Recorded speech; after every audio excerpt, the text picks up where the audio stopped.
បាទសួស្តីពុកម៉ែបងប្អូនបាទថ្ងៃនេះមកដែរធ្វើការបង្ហាញជូនបាទប្រភេទ RX 330បាទពណ៌ប្រផេះពុកម៉ែបងប្អូនណាប្រភេទរថយន្តថ្មីបាទទឹកឆ្នាំស៊ីនប្រជុំពុកម៉ែបងប្អូនអើយឡាននេះខ្ញុំកាត់បានទៅរៀបចំឲ្យពុកម៉ែចាប់អារម្មណ៍ជាមួយរថយន្តមួយគ្រឿងនេះអាចអញ្ជើញមកមើលបានបាទពុកម៉ែបងប្អូនណាធានាជូនតែមកថ្មីបងប្អូនថ្មី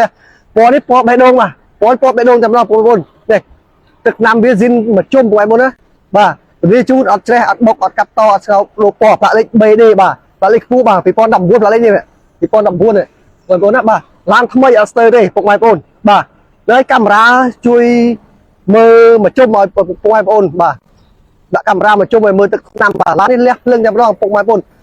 33004ប៉ុង1ពុកម៉ែបងប្អូនពណ៌ប្រផេះបងប្អូនណាបាទដូចនេះប៉ុង1ប៉ុងចង់និយាយថាប្រភេទស៊ីសាំងតិចគឺប៉ុង1ហ្នឹងឯងពុកម៉ែបងប្អូនបាទ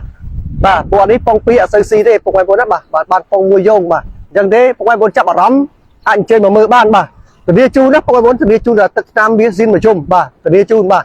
ពុកម៉ែបងប្អូនមានអំណងចង់បងរំលោះក៏បានចង់ទិញលុយសុទ្ធក៏បានដែរពុកម៉ែបងប្អូនឯកសារទាមទារតាក់សៀនប័ណ្ណភៅឧស្សាហ៍លិខិតជាប្រាក់ខែសម្រាប់បងអ្នកធ្វើការតែបងអ្នករស់ស៊ីសិក្សាពីចំណូលជាក់ស្ដែងទេពុកម៉ែបងប្អូននេះអូខេខាងមើលខាងក្នុងតិចទៅបាទ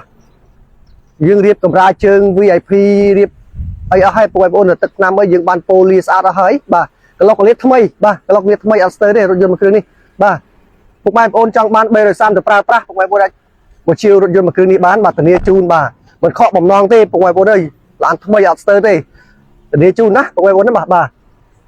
ពុកម៉ែបងប្អូនណាកាន់ឯកសារ3 4សន្លឹកមកបាទពុកម៉ែបងប្អូនយើងបងរំលោះរយៈពេលបានរហូតដល់7ឆ្នាំបាទ17ឆ្នាំធានាជូនណាបាទអូខេកាមេរ៉ាចាំទៅមើលក្លុកកលៀតម៉ាស៊ីនបងប្អូនណាបងប្អូនមកមើលប្លុកម៉ាស៊ីនម្ដងបាទថ្មីបងប្អូនណាថ្មីឡានអត់ស្ទើរទេបាទការ៉ាយើងខ្ញុំលក់តឡានថ្មីទេបាទឡានស្ទើរអត់លក់ទេបាទហ្នឹងហើយបងប្អូនណាបាទមើលតាមវីដេអូសិនទៅដល់ពុកម៉ែចាប់អារម្មណ៍ចាំយើងទម្លាក់រូបភាពស្លឹកជូនបងប្អូនបាទមើលតាមកាមេរ៉ាសិនទៅបាទមើលតាមវីដេអូសិនទៅម៉ាស៊ីនស្ងាត់បងប្អូនណាម៉ាស៊ីនស្ងាត់អត់មានស្ទើរទេបងប្អូនណាបើ